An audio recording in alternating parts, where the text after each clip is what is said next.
Meantime, as for Trump himself, the judge in this case has found Trump in contempt for violating judge's orders. Donald Trump has repeatedly called out and insulted and criticized a number of people tied to this trial, including witnesses. And you're not supposed to be doing that. And Trump refuses to follow the judge's orders. So now he's going to be fined $1,000 for each gag order violation, so to speak. Right now, it amounts to about $9,000.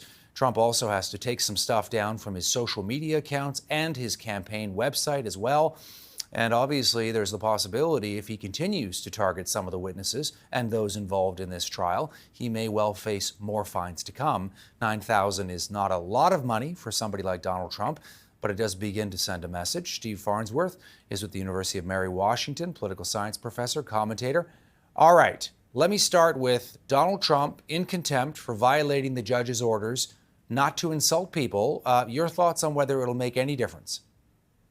Well, it's going to make difference because if he doesn't stop doing this, he is going to end up in jail. The reality here is very clear. He has to answer to the judge. He has to do what the judge says. And this process of trying to browbeat, insult, intimidate potential witnesses is fundamentally challenging the procedures of this court. And inside the courtroom, the judge's rule is law. Yeah, and the thing is Trump has sort of tried to characterize this, Steve, as a free speech sort of thing. And he said, I'm being muzzled.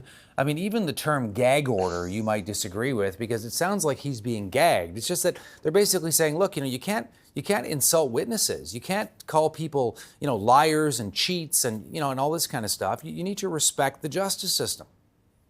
That's absolutely right. Remember, Donald Trump can say everything he wants about Joe Biden, about the Justice Department. He can say whatever he likes about the judge in this case, as it turns out. The gag orders that are in place are only with respect to these witnesses and with respect to the operation of this trial that's underway.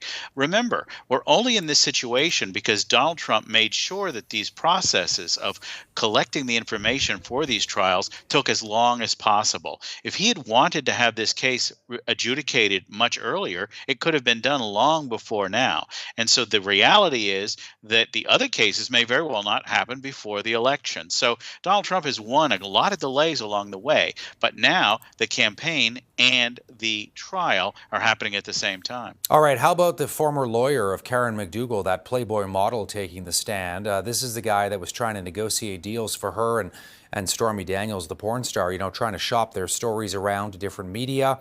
Both of these women said they had affairs with Donald Trump. It's in the, final, part of the campaign. The Trump campaign worried this story was going to go public and could hurt his chances of becoming president. So they buy off the women, pay for the stories, and then they never publish them as well. How damning is this kind of stuff? Because my understanding, Steve, is that in the United States, it's actually not illegal to pay somebody so-called hush money. I mean, it might be unseemly or whatever, but it's not illegal. What the part that's illegal, though, potentially, at least according to the prosecution, is the fact that this was done to corrupt the 2016 presidential election. The public was kept from knowing the truth about this because of the prosecution alleged. It's a conspiracy that involves Donald Trump, it involves the National Enquirer, it involves these lawyers to make sure that the story is not told, to make sure that the information is bottled up. And this is particularly explosive, potentially, in the wake of the Access Hollywood tape, where Trump had talked about grabbing women's private parts in order to, when you're a celebrity, they let you do it, he said. And so this is not exactly the kind of message you want to put forward as a presidential candidate, particularly when you're trying to win the support of Christian conservatives in this country. And so there's no doubt about it. Had this material come out before the 2016 election, it would have been explosive. It would have been very damaging for the Trump campaign. Does it rise to the level of election interference, though, Steve? What do you think? Well, that's the decision that the jury is going to have to make in this case.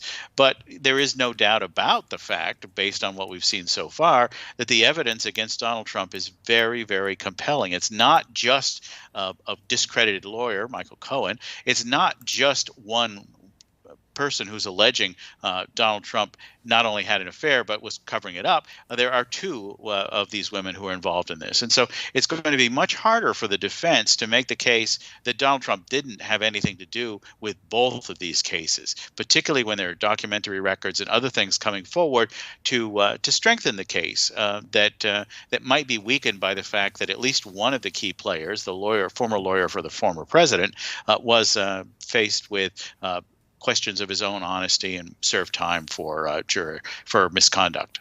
Appreciate your time as always, Steve. Thank you.